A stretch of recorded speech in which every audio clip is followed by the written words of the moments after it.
Bonjour à tous, moi je m'appelle Christophe Dolay, je travaille à l'Agglo et à la ville de Besançon, je suis chargé de mission Smart City et je viens vous présenter un travail qu'on est en train de faire autour d'un nouvel outil pour aider les personnes à réaliser leurs démarches administratives. En fait, aujourd'hui tout le monde partage le même constat, hein. On connaît bien les chiffres, ça sont ceux de la mission Société numérique, hein. 40% grosso modo des Français qui sont très inquiets à réaliser leurs démarches en ligne. Et en fait, on se rend compte qu'aujourd'hui, il y a énormément de choses qui sont déployées pour aider les aidants. Nous, on a choisi de travailler sur un dispositif qui pourrait aider directement les personnes en difficulté pour essayer de les amener vers l'autonomie.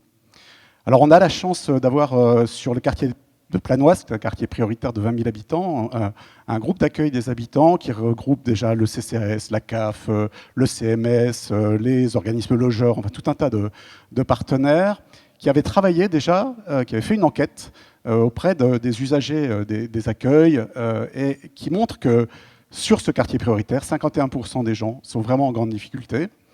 18% disent ne pas savoir utiliser les outils numériques. 9% pensent qu'ils n'y arriveront jamais, on peut l'entendre, et 24%, eux, nous expliquent qu'ils sont perdus sur les sites Internet. Donc, on se concentre là, on travaille par ailleurs sur les autres cibles, mais là, le projet que je vous présente se concentre sur ces 24%. Quand ils nous disent qu'ils sont perdus, on le comprend aisément, il suffit d'aller voir comment on se logue, on rentre sur les différents sites. Vous voyez, vous avez votre espace particulier, mon compte, connexion, s'identifier, se connecter. Tout le monde a son langage. Il n'y a rien de cohérent d'un site à l'autre. Donc on a travaillé avec une trentaine de personnes dans un premier temps, avec des gens qui sont en grande difficulté, avec des gens qui les accueillent en permanence tous les jours, avec des designers, avec des développeurs numériques. Et on a travaillé pendant 2 jours de suite sur quel outil on pourrait imaginer pour venir en aide à ces gens-là.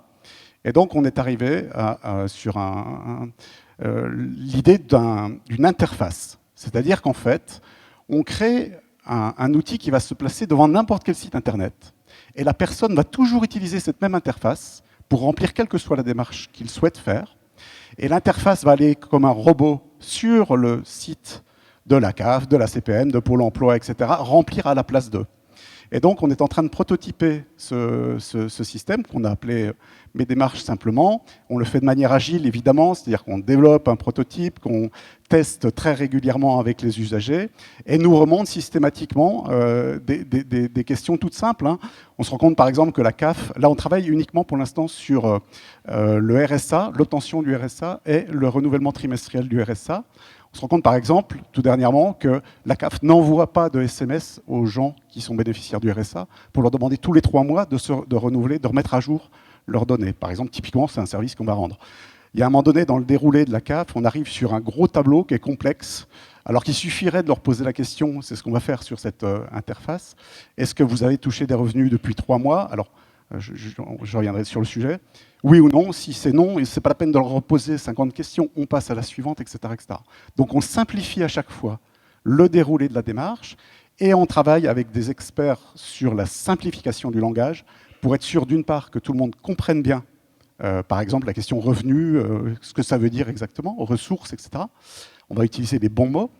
Et l'intérêt également, c'est, si possible, de parvenir à simplifier le langage au point de pouvoir traduire dans n'importe quel langage ensuite, dans n'importe quelle langue, notre dispositif. Vous voyez là, c'est l'ensemble des partenaires qui sont mobilisés. C'est vraiment un projet qu'on mène de manière très, très, très partenariale. Il y a aussi bien des associations de soutien scolaire, la maison de quartier, la mission locale, le Fab Lab, la MSAP, bien sûr, dans laquelle on teste régulièrement le projet et qui nous aide beaucoup, la CAF.